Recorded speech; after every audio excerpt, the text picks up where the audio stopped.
Bom, boa noite. Vamos dar continuidade em mais uma reunião de estudo do Evangelho de Mateus, né, que nós realizamos desde janeiro do ano de 2012, né, sem falha. Nunca interrompemos nenhuma reunião de quarta-feira, mesmo durante a pandemia. As gravações que eu realizei sozinho, né, as realizei também na quarta-feira, pedindo a vocês que no mesmo horário fizessem suas preces, sintonizassem com os benfeitores da tarefa e tudo mais, né? E continuamos publicando nossos vídeos para poder dividir o pão de espiritualidade que nos tem saciado a fome de bem-estar, de conforto, né? Junto aos nossos irmãos brasileiros que vivem no Brasil, irmãos brasileiros que vivem fora do Brasil, irmãos de outras terras, irmãos que não são brasileiros nessa existência, né? Enfim, a alegria de sempre poder estar junto e tocar nossa tarefa em frente. Nós estamos estudando o Evangelho de Mateus, como todo mundo sabe, estamos no capítulo 13 e vamos hoje retomar o versículo da semana anterior, que era o versículo número 13 também, né? Vamos lembrar então qual que é o versículo? Por isso, lhes falo por parábolas, porque vendo, não veem, e ouvindo, não ouvem, nem compreendem. Então nós destacamos aí 3 verbos, o verbo ver, o verbo ouvir e o verbo compreender. O primeiro que nós analisamos a semana passada foi o verbo ver. E aí nós colocamos em destaque que ao fazer menção ao verbo ver, Jesus indicava um dos atos de confissão religiosa desde a antiguidade, né, tanto a antiguidade oriental quanto a antiguidade ocidental, que mais caracteriza o cristão, que é a leitura, né? Desde que o Novo Testamento recebeu o seu primeiro conteúdo escrito, né, através dos manuscritos de Levi, as anotações de Mateus, até a circulação das cartas paulinas, né, e depois a organização dos demais evangelhos, que a tradição cristã no mundo, ela se pauta no hábito de ler, né, ler as escrituras sagradas, ler os textos dos santos da igreja durante o período medieval. E a doutrina espírita segue essa tradição, porque a tarefa fundamental do codificador da doutrina espírita, né, Allan Kardec, foi a publicação de livros, né? Inúmeros livros. Nós temos por fundamentais, por básicos, né, aqueles 5 livros do Pentateuco kardeciano, né? E mais tarde, o maior apóstolo que a doutrina espírita teve, né, junto a Eurípides Barçanufo, do próprio Kardec, que é Chico Xavier, também a tarefa dele toda gravitou em torno da publicação de livros. Mais de 400 obras, já nem sei quantas, porque o Chico, curiosamente, continua publicando obras, né? Volta e meia, os companheiros encontram mensagens novas, fazem revisão de mensagens novas e tornam a publicar coletâneas de preces curtas, de preces menores, né, que não haviam sido publicadas. Então, a obra bibliográfica do Chico continua crescendo e ultrapassa 400 obras. Então, a importância da leitura. Agora, o que nós estudamos a quarta-feira passada, é que o mais importante não é ler muito, é ler com proveito, né? Já é um processo complicado não ler, não ter o hábito de leitura, né? Porque o hábito de leitura, pelo menos a leitura semanal do culto, pelo menos essa, né? Um livrinho pequenininho antes de dormir, ou ao acordar, ou na hora da refeição, numa prece. Então, ler uma frase, um parágrafo de espiritualidade que seja por dia. A leitura nos traz conforto, a leitura nos traz orientação, a leitura nos sustenta e nos dirige, né? A leitura superior, a leitura que nos chega nas mãos dos benfeitores. Hoje nós vamos continuar esse versículo analisando o verbo ouvir. E aqui já eu tenho que destacar uma coisa. Mesmo ao tempo de Jesus, quando já existia a Bíblia escrita, né, já existia inclusive a Septuaginta, que era a Bíblia grega, ao tempo de Jesus, a oralidade, o discurso falado, ainda era muito importante, porque grande parte da população era iletrada, era analfabeta, né? Então, muitos dos discípulos não sabiam ler nem escrever. Se não me falha a memória, a princípio, Judas Iscariotes, Mateus, apenas sabiam ler e escrever, né? Os outros não sabiam, aprenderam mais tarde, aprenderam no convívio com os companheiros mais sábios, né? Alguns nem a chegaram a aprender, né? Até porque na época existia o hábito da figura do copista, né? Pedro possivelmente não aprendeu a ler e escrever na existência dele, como Pedro, né? Como Simão Pedro. As cartas de Pedro possivelmente ele ditou para que algum copista as transcrevesse. Então a oralidade era muito importante, né? Nas sinagogas, os companheiros aprendiam com os mais sábios, com os varões mais sábios, ou aprendiam com os próprios rabinos, né? Que liam em hebraico o texto fundamental do sábado, os demais não entendiam, então era lido uma versão em aramaico, com alguns comentários anotados, que são os targums, né, os targumim, né, que nós temos hoje ainda, mas a maioria dos companheiros que acompanhavam as reuniões de sábado na sinagoga não sabiam ler, ouviam, né? E todos aqueles discursos, as parábolas, como essa do semeador que Jesus contava, junto à turba, junto à multidão, na margem do lago de Genezaré, em Cafarnaum, sentado no barco, isso tudo era dito, isso era tudo falado, discursado, não era escrito. Jesus não deixou uma linha sequer escrita. Todo o conteúdo verbal que Jesus transmitiu foi através do discurso falado. Porque era uma sociedade ainda muito iletrada, né? Paulo deixou as epístolas, deixou as cartas, mas isso foi uma parte muito diminuta do trabalho dele de evangelização. 70%, 80% do trabalho de Paulo, e eu estou dizendo 70%, 80%, porque ainda se acredita que ele escreveu muito mais cartas do que a gente conhece, né? A gente conhece as principais, né? As que foram mais copiadas. Mas 70%, 80% do trabalho dele foi discursivo, foi falado, né? Ele ia para a praça de uma cidade, ali na Ásia Menor, né? Em Listra, alguma cidade na Macedônia, alguma cidade na Grécia, e ali ele discursava, ele falava, e as pessoas iam parando e ouvindo ele. Quando chega na codificação kardeciana, um processo interessante acontece. Eu esqueci de selecionar ali no meu armário, que eu queria até mostrar para vocês. Mas tem um livro de Allan Kardec, muito fininho, muito pequenininho, o conteúdo dele é pequeno, que se chama Viagem Espírita, de 1862. Esse livro é um monumento, é um fenômeno.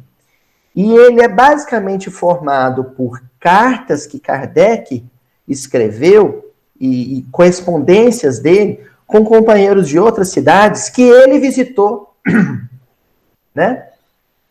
Alguns dos discursos que ele realizava nessas cidades. Então, Kardec viajou a França inteira, parte da Bélgica, né, Éder?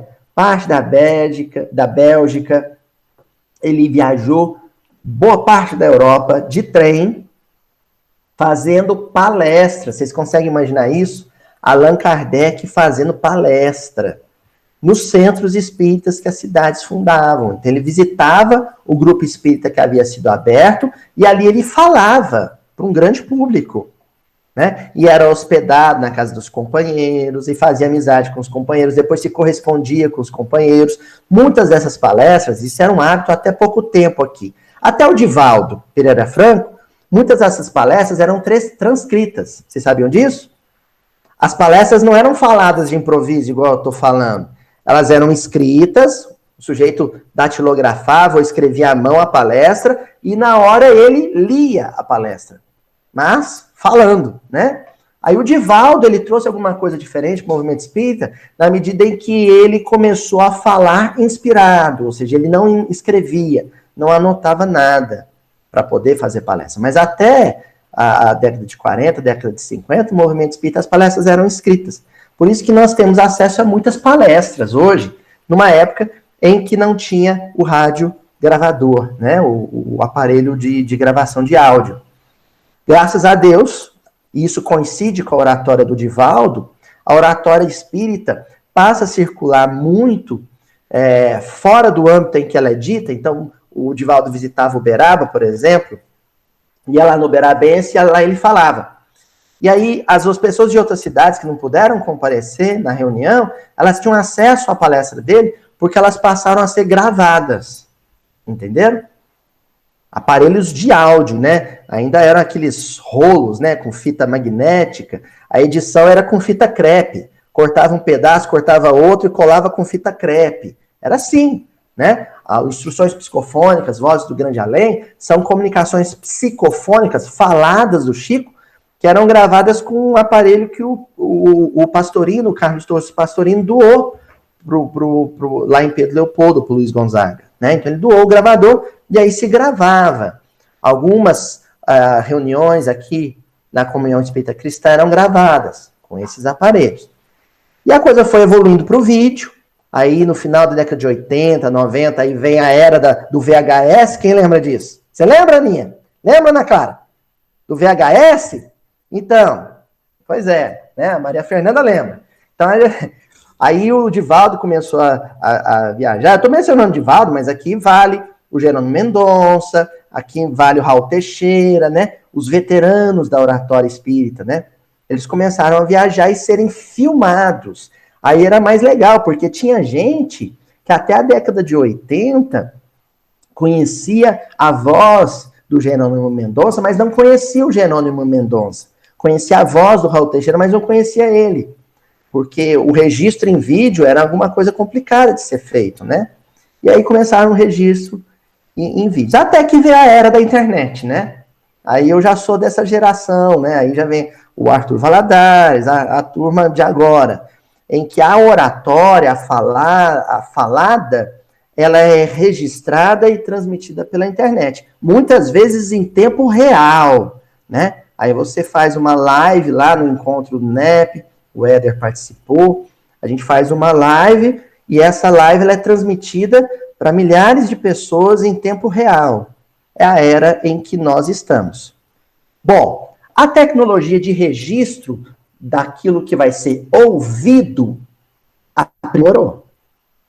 A tecnologia de registro daquilo que os ouvidos vão captar melhorou. Mas a nossa maneira de ouvir melhorou? Nós ouvimos bem aquilo que chega aos nossos ouvidos? Essa é a pergunta que a gente tem que se fazer. Então, na época de Jesus, olha, ele tinha que sair de Cafarnaum, subir uma ladeira, ir para um monte mais afastado do burburinho da cidade, para poder falar e lá as pessoas ouvirem ele com clareza. Primeiro porque a acústica ali era melhor, segundo porque era uma região mais silenciosa. Então ele falando, os companheiros iam ouvir. Paulo tinha que subir em púlpito, tinha que subir em palanquinho, né? Aí depois, com o advento da fonografia, veio o microfone. Aí depois veio o VHS, o registro em vídeo. Depois veio o DVD, depois veio a internet. Então a tecnologia de registro da voz foi aprimorando, foi melhorando. A pergunta não é essa. A pergunta não é se hoje, por exemplo, a Djalma está ouvindo o que eu estou falando com um fone de ouvido, né? A pergunta não é essa. De qual é a velocidade da internet que a Dona Joana e o seu Adelmo estão utilizando para me escutar agora, né? O Éder lá em Santa Maria, no Rio Grande do Sul, participando da reunião. A pergunta não é essa. A pergunta fundamental é: eu, que já ouvi oradores falarem do Evangelho nas minhas últimas encarnações todas, que já comecei a ouvir falar do Evangelho lá na Roma Antiga, depois ouvi Santo Agostinho falando do Evangelho lá na Idade Média, depois ouvi São Francisco pregando o Evangelho lá no final da Idade Média, depois ouvi Vicente de Paulo falando do Evangelho, depois ouvi Allan Kardec lá na França, aí depois veio no Brasil, ouço numa existência Eurípides Barçanufo pregando lá em Sacramento, né? Os companheiros de Sacramento narram, contam que Eurípides, e olha só que curioso, gente, a reunião de comentário do Evangelho de Eurípides era nas quartas-feiras, né? Então ele ia comentar o Evangelho no Colégio Allan Kardec, havia um fenômeno de amplificação vocal que pessoas em bairros diferentes ouviam Barçanufo pregando o Evangelho no Colégio Allan Kardec. Olha que coisa fenomenal, né? Aí agora eu reencarno e estou lá ouvindo o Alberto Almeida, ouvindo o Rossandro, ouvindo a Ana Teresa, né? Os companheiros tão sábios e ouvindo eles. A minha escuta espiritual, ela se aperfeiçoou junto com a tecnologia de transmissão da voz? Essa pergunta é séria. Ou eu continuo catando milho, selecionando naquilo que eu escuto, só o que eu quero escutar, e mais, aquilo que eu seleciono, que eu capturo, que eu absorvo pensando, nossa, vou guardar essa frase de cabeça porque ela serve direitinho pro fulano lá de casa. Não é assim? Aí eu fui sentar para assistir uma palestra do Simão Pedro de Lima. O Simão Pedro de Lima, né, os espíritos registraram lá, ele disse 5.000 palavras. Das 5.000 palavras, o meu coração só registrou 1.000.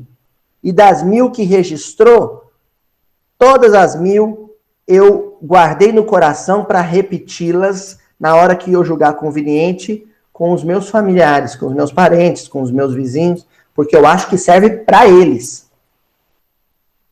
Enquanto houver essa impessoalidade na escuta, eu vou estudar muito espiritismo, vou aprender muito espiritismo com brilhantes oradores, mas sempre achando que aquilo que eu escuto serve para outra pessoa.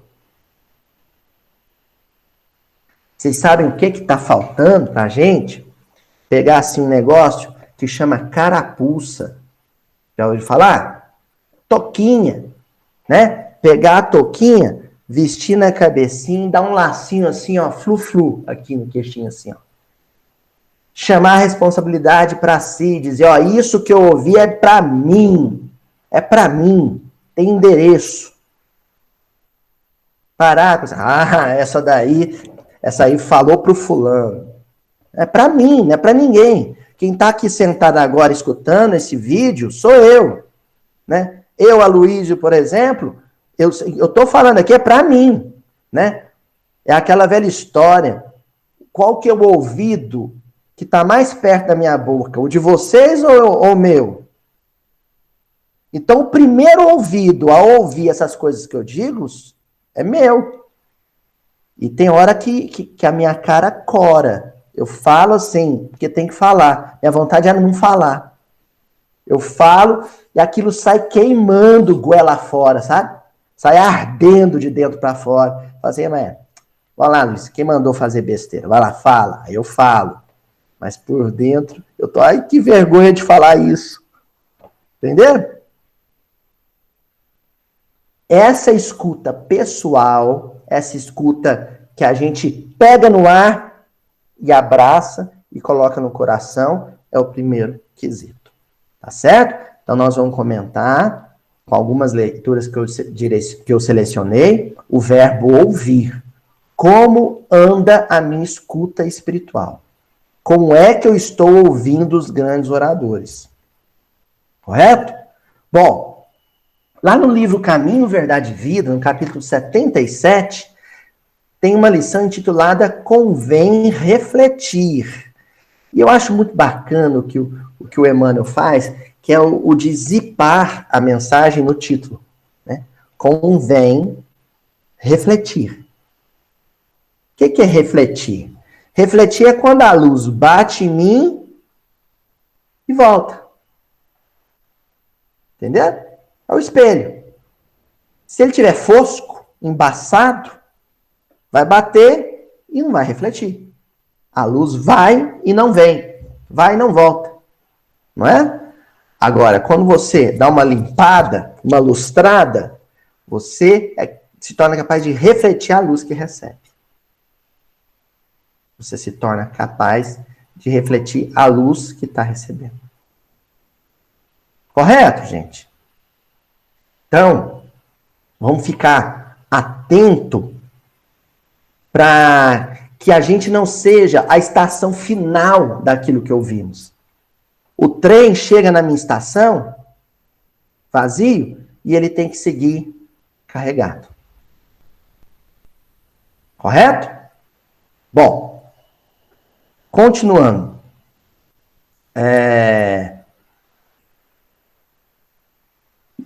O versículo que o Emmanuel escolheu para poder estar apresentando para a gente é uma carta de Tiago, capítulo 1, versículo 19, em que o Tiago diz assim: mas todo homem seja pronto para ouvir, tardio para falar, tardio para se irar. Todo homem seja pronto para ouvir, tardio para falar, tardio para se irar. Então, o que acontece com a chamada era dos oradores, o que acontece com esse processo que a gente conhece como o discurso cristão, é que todo mundo quer ser um pouco orador. Às vezes a gente chega a falar assim: eu não tenho coragem de falar em público lá no centro. Me chamaram para fazer palestra lá no centro, mas eu tremo. Mas eu adoro fazer uma palestra para minha filha, para o meu filho, para os meus colegas de serviço, lá no horário do lanche. Eu adoro puxar a orelha do povo lá na minha família. Por quê? Porque a palavra escapa da nossa boca de forma muito precipitada. A palavra escapa da nossa voz de forma muito abrupta, sem antes ser processada, digerida. E quase sempre ela, além de sair de forma precipitada, ela sai afetada, ou seja, contaminada com emoções que são negativas. Daí o Tiago dá esse conselho. Ouve com mais atenção, ouve com mais calma, digere o que você, sabe? Digere calmamente o que você está escutando. Vai assimilando com serenidade. E à medida que você for assimilando aquilo, você deixa decantar. Deixa pousar no fundo. Deixa passar um dia, 2. Aí se você achar que aquilo deve ser compartilhado com outras pessoas, depois de algumas preces, pedindo referência dos benfeitores, dos bons espíritos, aí você compartilha. Mas o mais importante é ouvir. Não é sair falando, e quanto menos sair falando para corrigir o mundo, para desentortar o mundo. O mais importante é você ouvir. Ouvir calado. Entendeu? Aí o Emmanuel pega e comenta assim: é indispensável que a criatura esteja sempre disposta a identificar o sentido das vozes, sugestões e situações que a rodeiam. Vou repetir. É indispensável que a criatura esteja sempre disposta a identificar o sentido das vozes, sugestões e situações que a rodeiam.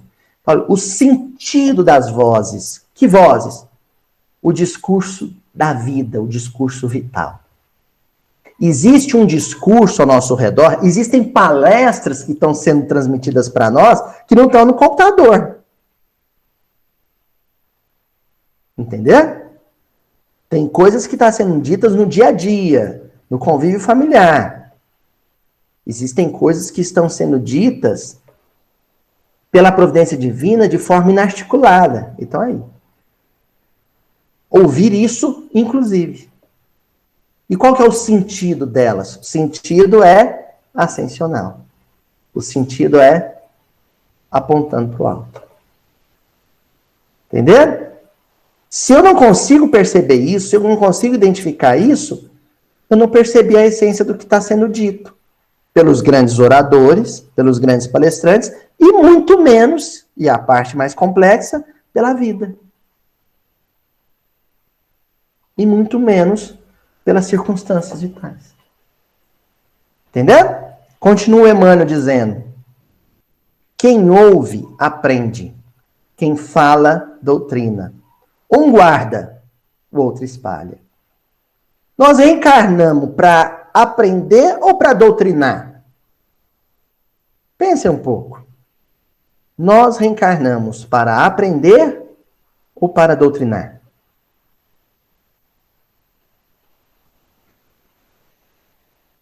Tem gente que acha que reencarnou para doutrinar.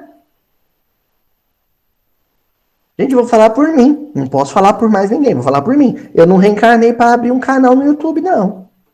Isso chegou na minha vida muito tarde. Muito depois. Chegou para mim só mais tarde.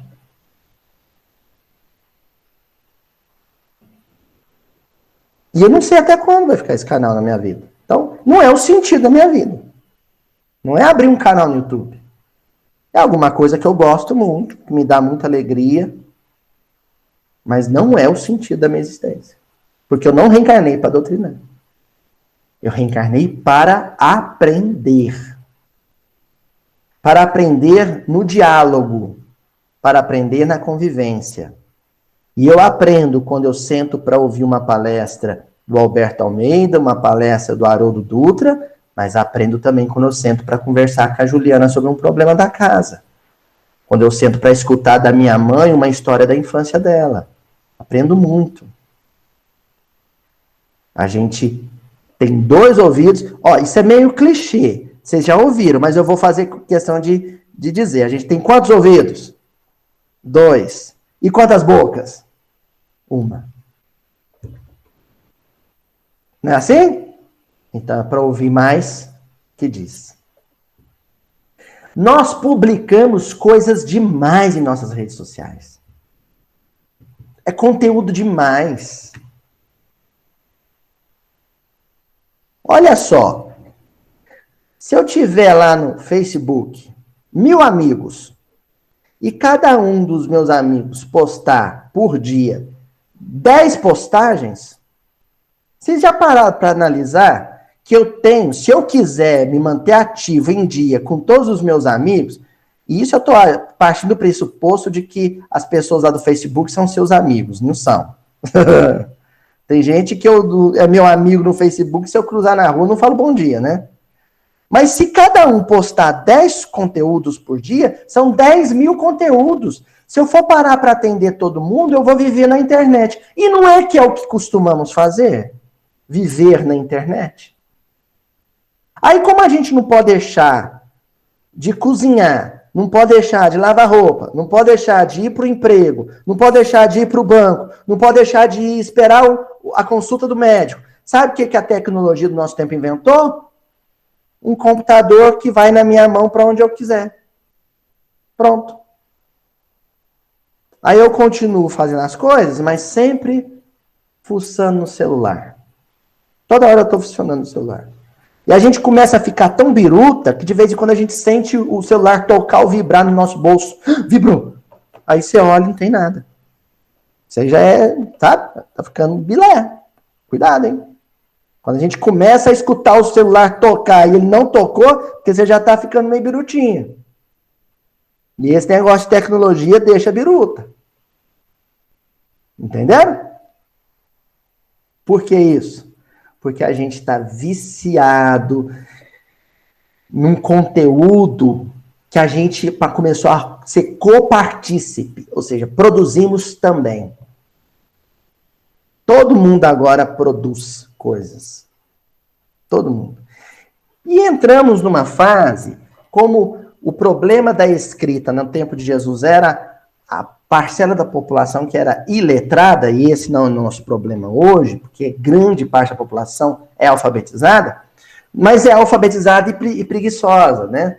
Aí a oralidade voltou a ter uma grande força na internet, mas porque as pessoas começaram a economizar na escrita. Primeiro o você virou VC, o também virou TBM, é assim? E aí nós estamos encurtando as palavras. Chegou um momento, há uma geração, que por exemplo, para quê? Dá preguiça até de escrever as palavras encurtadas. Vamos só gravar áudio. Agora é a era do áudio, né? Então todo mundo grava áudio. Então todo mundo se virou meio orador. Sabe que hora que a gente se arvora a ser meio orador espírita? Quando a gente vai gravar aquele audiozão de 20 minutos para desacatar um familiar do nosso parente, né? Que a gente fez uma coisa que a gente não gostou. Aí você pega, aperta o microfone lá e faz uma palestra para ele ouvir. Aí a espiritualidade para te castigar entre aspas, sabe o que faz? Na hora você se atrapalha e envia o áudio que você estava falando do fulano para o fulano. E aí não tem como voltar atrás. Aí você se deu mal. Então a gente está se atrapalhando. Sabe qual é o convite dos benfeitores para todos nós no momento? Silenciar a boca, silenciar o dedinho, silenciar o dedinho e ouvir. Ouvir mais. Continuando. Olha o que o Emmanuel vai dizer. Ouvindo sempre, pode estar certo de que atingirá serenamente os fins a que se destina. Mas falando, é possível que abandone o esforço ao meio. E irando-se, provavelmente não realizará coisa alguma. Então, com a ira, com a cólera, você não vai fazer nada. Falando, você vai fazer alguma coisa.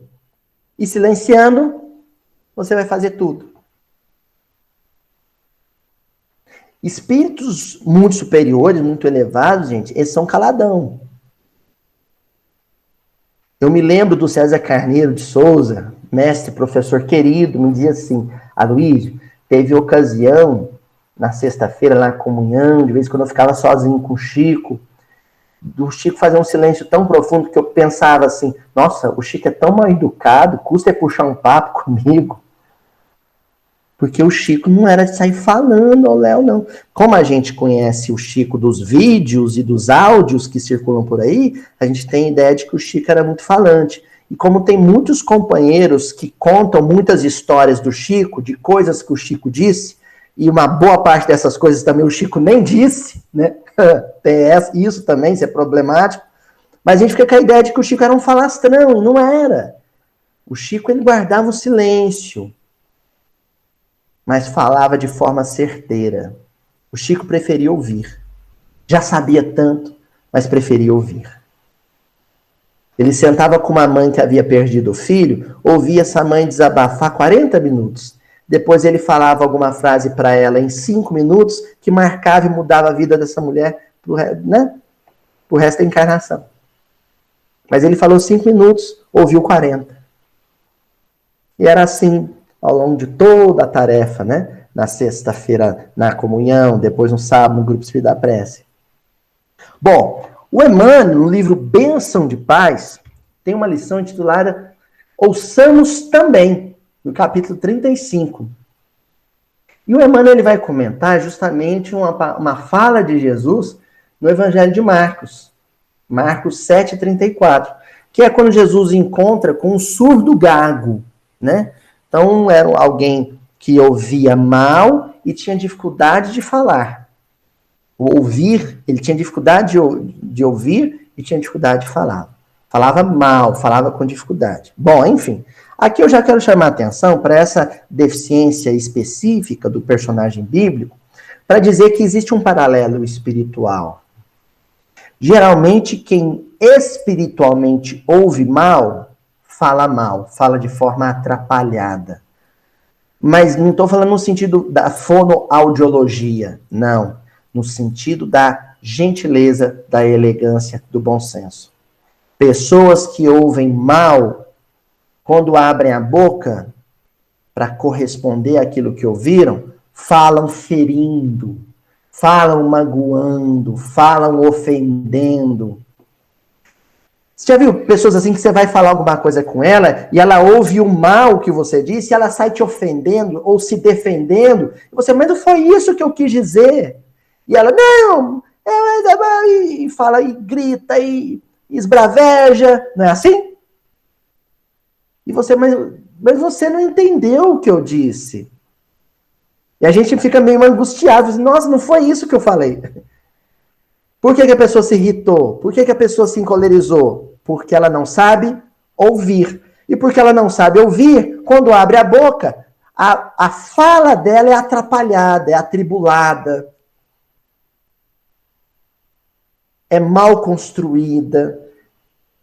Entendeu? Todos nós somos um pouco surdos e gagos no sentido espiritual. Ouvimos mal e porque ouvimos mal, falamos de forma desastrosa. Tá bom? Enfim, a passagem do evangelho é a seguinte. Depois, erguendo os olhos ao céu, Jesus disse, Efatá, que quer dizer, abre-te.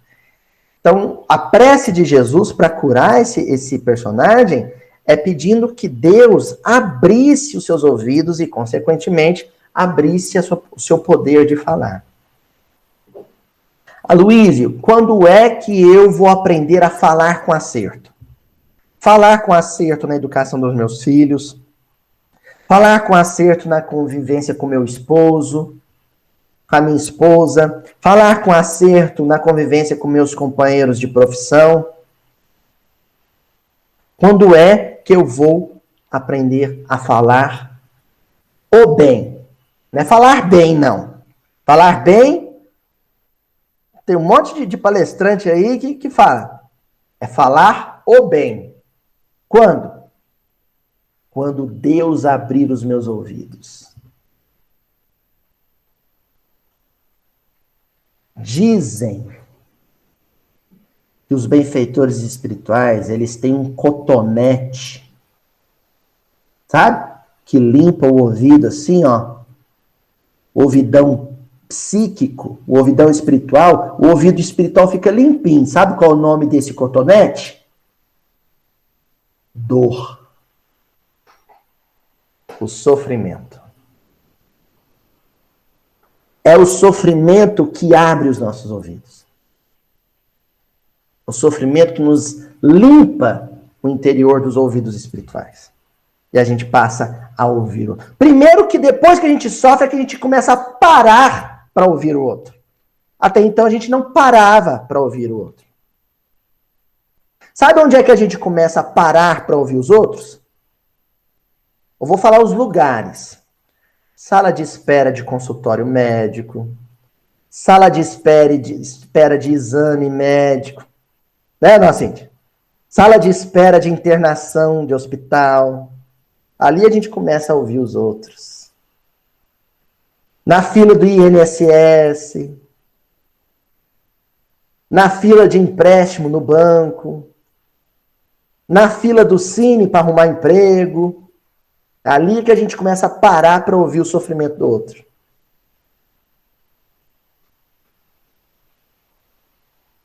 Eu não me esqueço, vou contar isso, eu não sei se eu já contei isso aqui no meu dia. Quando eu tive um problema sério na coluna, né? Porque hoje eu tenho a coluna acorda meio mal-humorada de vez em quando, mas depois eu falo, fica quieta, deixa eu trabalhar. Aí ela vai quietar, né? Mas teve uma época que ela estava meio brava. E aí eu estava num consultório do ortopedista, mas eu me achava o ser humano mais sofredor do mundo. Eu que já encontrei com o seu Adelmo algumas vezes no consultório, né, Sadelmo? De vez em quando eu sou Adelmo, a gente fica batendo um papo no consultório. Aí eu estava lá no consultório do ortopedista, Sadelmo, e chegou um rapaz, sentou do meu lado. E eu, nesse dia, achava que eu era o homem mais sofredor do mundo. Aí ele olhou para mim, falou assim, coluna? Eu falei, coluna, e o senhor? Ele, coluna também. Aí eu percebi já pelo sotaque, Djalma, que ele era do nosso amado Nordeste, né? Aí ele falou assim, qual que é o seu disco? Aí eu falei, L5S1. Aí ele falou, meu também. Eu falei, tá. Aí ele, pegou ciático? Eu, Pegou. E o senhor? O meu pegou também, menino. Aí ficamos mais calados mais um pouquinho, ele virou para mim e falou assim, INSS? Eu falei, aham. E o senhor? Ele, também, INSS. Aí a conversa começou a mudar de figura. Aí ele virou para mim e falou assim, eu tô aqui, era um médico particular, assim, eu tô aqui porque a firma ainda tá pagando o meu convênio. Mas já avisaram para mim que vão cortar meu convênio. E eu tô achando que eles vão me demitir. E aí eu vou ter que voltar para minha terra. Mas eu nem tô achando ruim, não, porque lá pelo menos vai ter alguém para cuidar de mim se eu travar de vez com a coluna. Porque no momento não tem ninguém para cuidar de mim. Eu tô tendo que fazer o serviço de casa tudo, menino. Com dor, arrastando a perna, lavando a minha roupa, fazendo minha comida. Tô até afim que eles me mandem embora, que aí eu volto para minha terra, que lá tem meus parentes. Eles vão cuidar de mim. Adivinha que dia da semana que era aquele? Quarta-feira. Não sei quantos vão se lembrar aqui, mas aquele dia eu fiz uma das melhores gravações de miudinho que eu já fiz até hoje. Eu já contei essa história, você lembra dessa história? Porque aquele dia eu aprendi. Por que eu aprendi? Porque Jesus disse para o meu coração, Efatá, abre-te. E eu ouvi 5 minutos de prosa de um senhor que não tinha quem cuidasse dele e eu tinha minha mãe e a Juju por minha conta. Um senhor que estava esperando sair do INSS para ficar desempregado e eu saí do INSS e voltei para o meu trabalho. Ele estava com saudade, familiares estavam a milhares de quilômetros dele e eu estava ali a quarteirões da minha casa. Então a gente precisa abrir os ouvidos. Ouvir. E aí então, o Emmanuel comenta, a palavra do Cristo ao surdo e gago intimava-lhe as faculdades do espírito a se abrirem para a vida. Olha, a gente acha que o Emmanuel vai dizer assim, intimava, abria sabe, os ouvidos para o orador. Não, é para a vida. Quem vai falar comigo não é a Ana Tereza, não é a Anete. Não, quem vai falar comigo é a vida. É a vida que vai dizer comigo, dizer para mim aquilo que eu preciso ouvir. E continua Emmanuel. Quantos de nós precisamos hoje consagrar atenção ao apelo divino? Quantos problemas nos cruciam a alma por trancá-la às sendas libertadoras que a experiência oferece? Eu me lacro, hermético, lacrei, fechei tudo, não quero ouvir. Eu não sei quantos vocês vão lembrar. Acho que todo mundo aqui, né?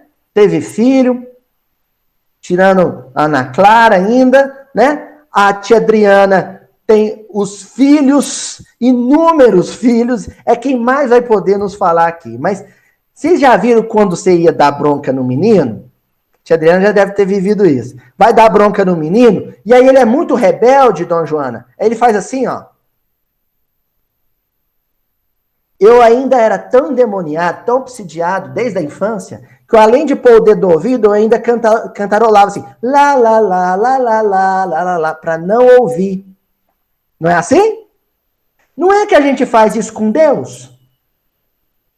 Deus começa a falar o que a gente precisa ouvir, através das circunstâncias, aí eu pego, tampo o ouvidão e fico lá, lá, lá, lá, não estou nem te ouvindo, Deus.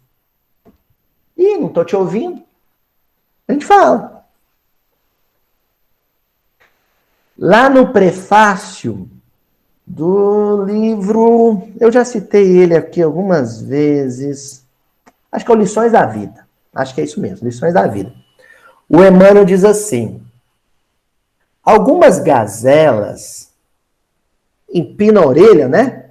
Despertam com o leve bater das asas de um pássaro. e elas já atentam. Mas existem rochas que só acordam com a explosão de dinamites. Então, às vezes Deus está dizendo grandes verdades para o meu coração e eu estou me negando a ouvir. Lá, lá, lá, lá, lá, lá, lá, lá, lá. Aí Deus fala assim, não vai ouvir, não? Agora você vai ouvir. Pega um gongo daquele chinês, sabe?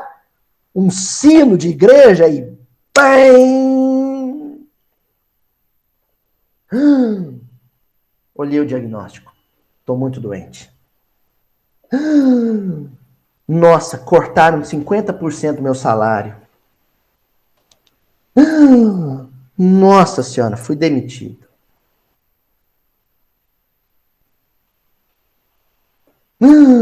Uma intimação para depor. Meu filho cometeu um crime.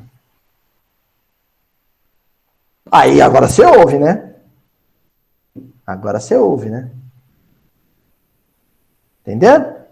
Deus vem e dá um... Ei, acorda. Efatá, abre-te. Entendeu? Ó, o Emmanuel pega e diz assim: encerrados, fechados, quase sempre no poço do eu, o poço do eu. Nada mais lobrigamos que a sombra das ilusões a que nos afazemos, esbanjando tempo e força em lamentáveis reclamações. Então, sabe aquela expressão, eu estou no fundo do poço? O Emmanuel está falando qual que é o poço? O poço do eu, do egoísmo. Você está tão centrado nos seus problemas, nos seus problemas, nos seus problemas, que você está lá no fundo do poço. Lá de cima, Jesus grita assim no poço: quer ajuda? Aí vem até o eco: quer ajuda? Quer ajuda? E você lá no fundo do poço: hein? Fala mais alto, senhor, não estou te ouvindo. Vai ficar lá no fundo do poço. Porque não é Jesus que vai descer lá para te buscar. É você que vai ter que atender o chamado e subir. E sair do fundo do poço. Qual poço? O do egoísmo. Sair de si. Ei, a quarentena tá muito ruim. Ah, não, mas não aguento mais ficar olhando para as paredes, não. Ah, nem, mas eu tô querendo pro meu serviço. Ah, nem, mas eu tô querendo viajar com a minha família. Não, mas eu não aguento mais isso, não. Para um pouco, sai de você e começa a procurar saber um pouco sobre a vida das famílias que estão doentes. Se você está com emprego ainda, mas queixando do home office, porque no home office você está trabalhando mais que o normal, sai um pouco de si e tenta ouvir um pouco o que dizem as pessoas que já estão desempregadas. Você está desempregado, queixando porque agora as coisas vão ficar apertadas, você vai ter precisado do auxílio emergencial. Sai um pouco de si e tenta ouvir as pessoas que estão doentes.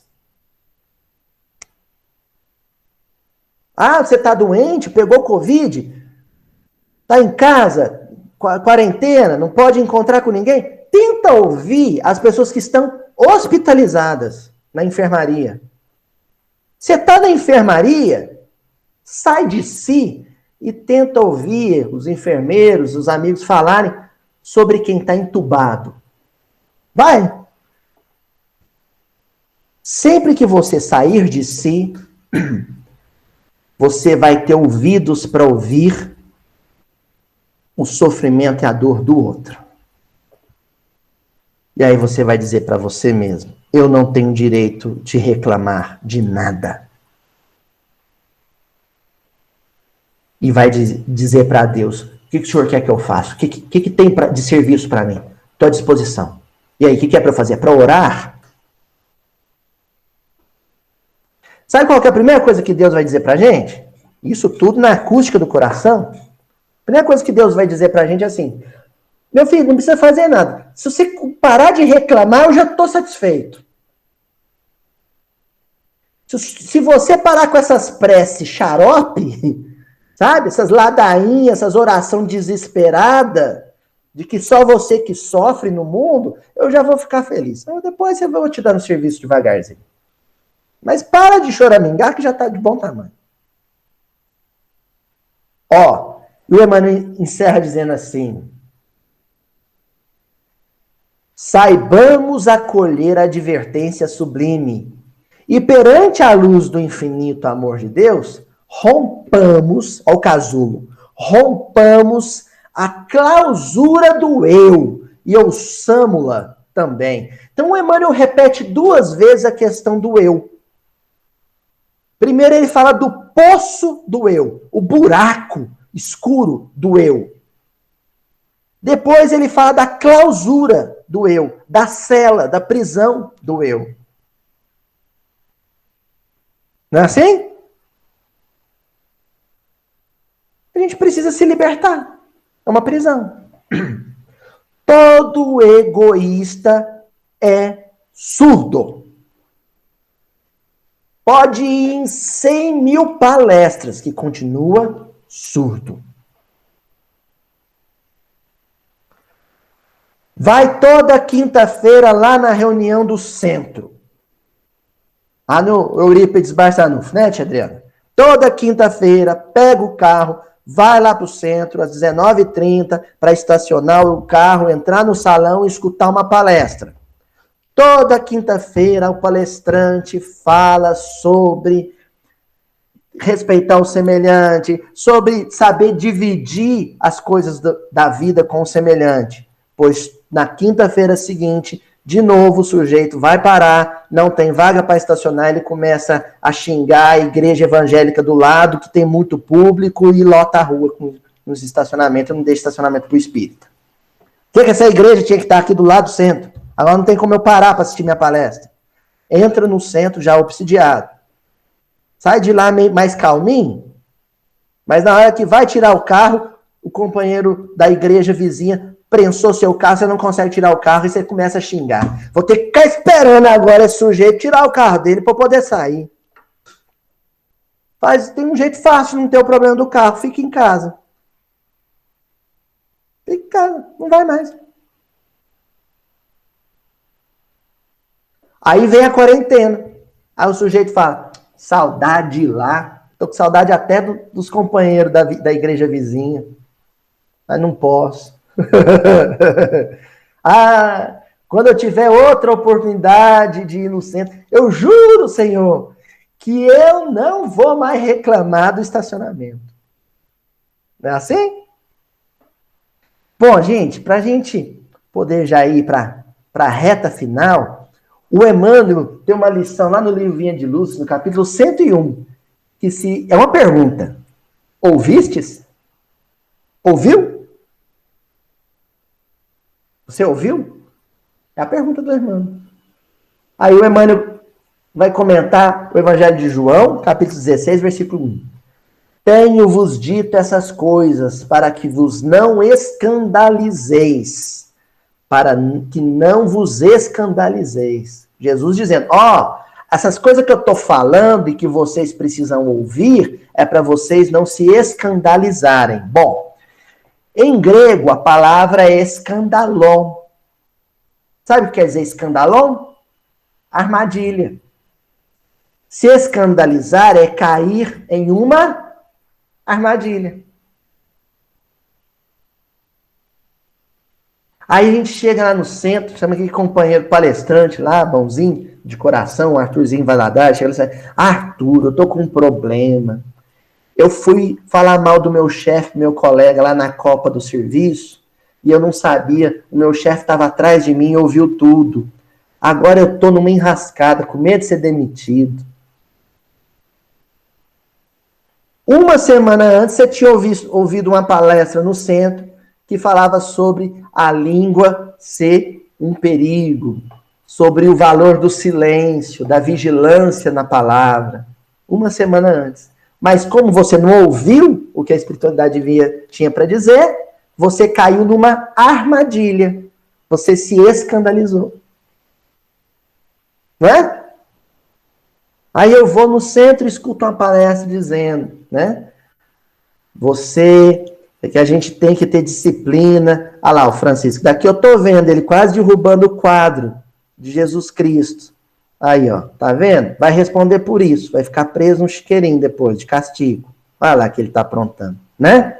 Pois bem, aí você escutou uma palestra que diz que você tem que dar energia, usar de energia, dar disciplina pro seu filho. Quando precisar, você usa de firmeza com seu filho. Aí você não ouviu a palestra. Aí seu filho pegou o carro escondido, saiu sem carteira, caiu numa blitz, foi preso, desacatou o policial, foi preso. Lá tá você tendo que ir para a delegacia soltar seu filho. Ou seja, cai todo mundo, a família inteira caiu numa armadilha. Por quê? Você está lá enroscado na rede, né? No alçapão, porque você não deu ouvidos a Jesus. Vejam só, Francisco, meu filho, vai sentadinho como se fosse um anjinho, balançando as perninhas, né? Quem pensa que é um espírito de luz, acredita, né?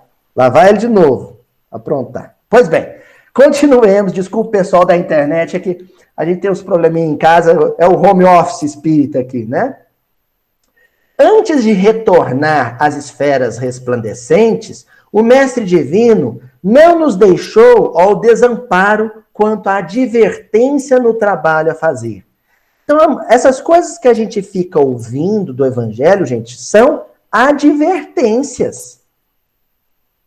São advertências. É chamada de atenção. É para a gente não cair no buraco. Sabe? Deus fala antes.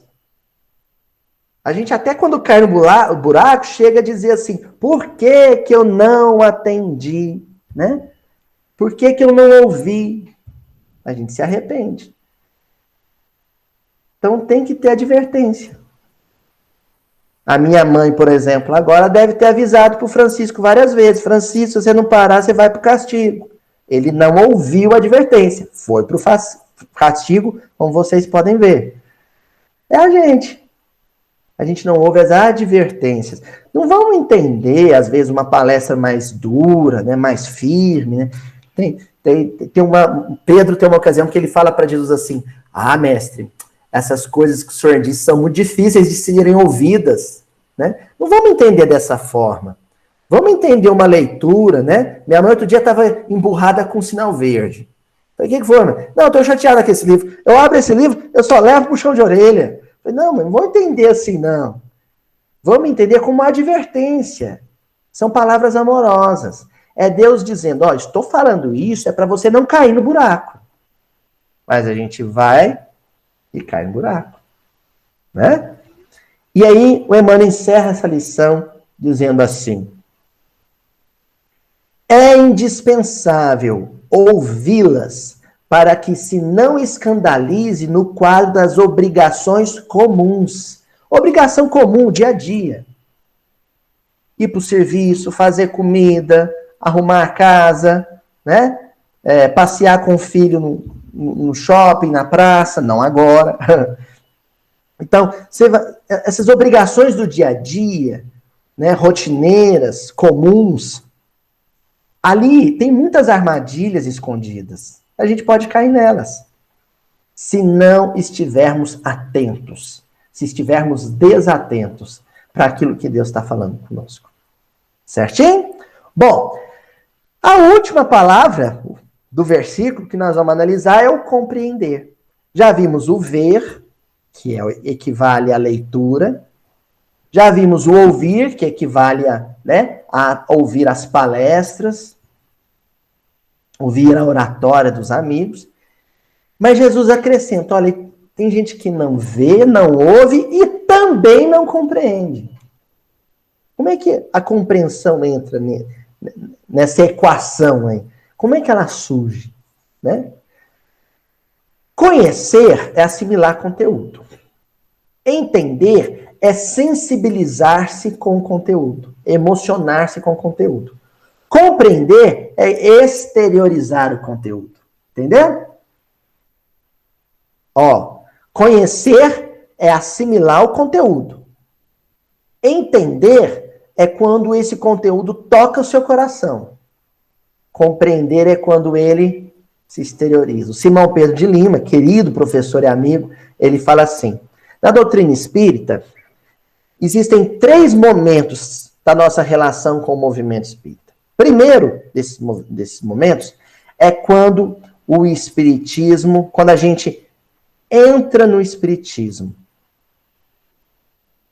O segundo momento é quando o espiritismo entra na gente. E aí o terceiro momento tem mão dupla. É uma faca de 2 gumes. No terceiro momento, ou o espiritismo sai por você, ou ele sai de você. Entendeu? Vamos repetir? Primeiro momento, quando eu entro no espiritismo. Segundo momento, quando o espiritismo entra em mim. Terceiro momento, ou o espiritismo sai por mim, através de mim, ou o espiritismo sai de mim, me deixa. Porque não frutificou, não deu fruto. Correto? Compreender é este momento, esse terceiro momento. Compreender é quando você exterioriza, põe para fora aquela emotividade que o conhecimento te provocou, te causou. O Emmanuel, ele vai comentar uma carta de Paulo aos Coríntios, a primeira carta, capítulo 13, versículo 1. Ainda que eu falasse as línguas dos homens e dos anjos, e não tivesse caridade, seria como metal que soa ou como o sino que tine. Conhecem isso, né, gente? Acho que é o trecho das epístolas de Paulo mais conhecido. Ainda que eu falasse a língua dos homens e dos anjos, se eu não tiver amor, eu sou como um sino badalando. Só faço barulho. Só faço barulho. Então, é uma questão de idioma. Quando eu falo a língua dos homens, é quando eu sou capaz de compreender intelectualmente as lições que eu recebo. Quando eu falo a língua dos anjos, é quando eu sou capaz de compreender emocionalmente o conteúdo. Porque os homens falam para o cérebro, os anjos falam para o coração. Agora o Paulo está dizendo, não adianta você entender intelectualmente, não adianta você conhecer intelectualmente, não adianta você entender emocionalmente, mas se não há caridade, a prática, a ação, a exteriorização do conteúdo. Correto? Bom, o que o Emmanuel vai dizer sobre esse versículo? Parafraseando o apóstolo Paulo, ser-nos-á lícito afirmar, ante as lutas renovadoras do dia a dia, o seguinte: se falo nos variados idiomas do mundo e até mesmo na linguagem do plano espiritual, a fim de comunicar-me com os irmãos da terra, e não tiver compreensão dos meus semelhantes, serei qual um gongo que soa vazio ou igual um martelo que bate inutilmente. Que coisa incrível! Eu posso ser capaz de falar com cientistas da minha universidade, eu posso ser capaz de falar com os espíritos, posso ser capaz de entender um livro acadêmico, posso ser capaz de entender um livro do André Luiz.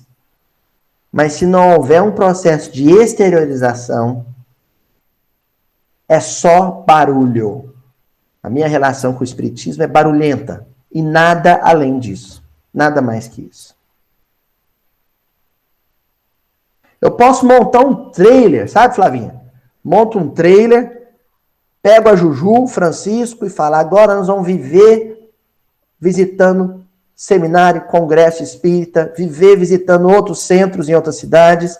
Nós vamos ganhar estrada e nossa vida vai ser só espiritismo. Isso é alguma garantia de que no mundo espiritual eu vou ter paz de consciência? Óbvio que não.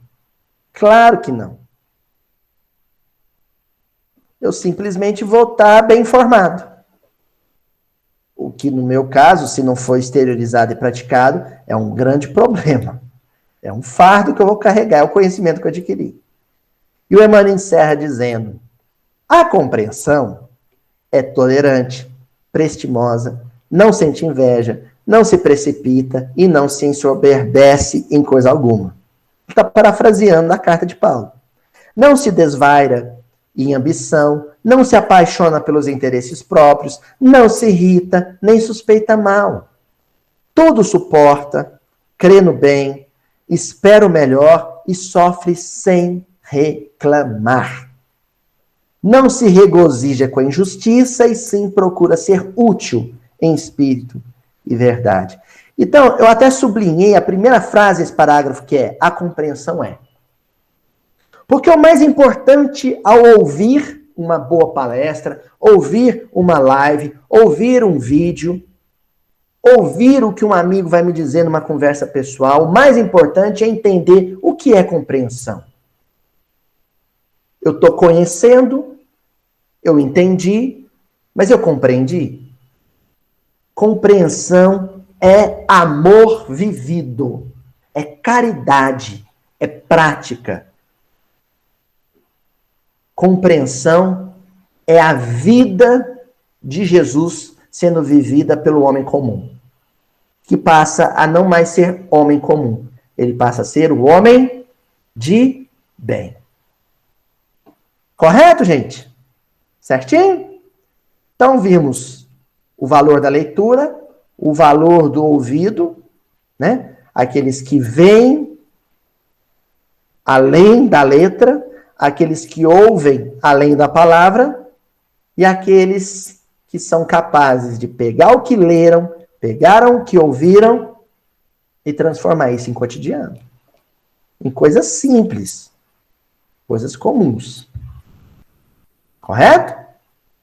Então, até a semana que vem. Beijão para todo mundo. Nosso próximo versículo é o versículo 14. Até mais, gente.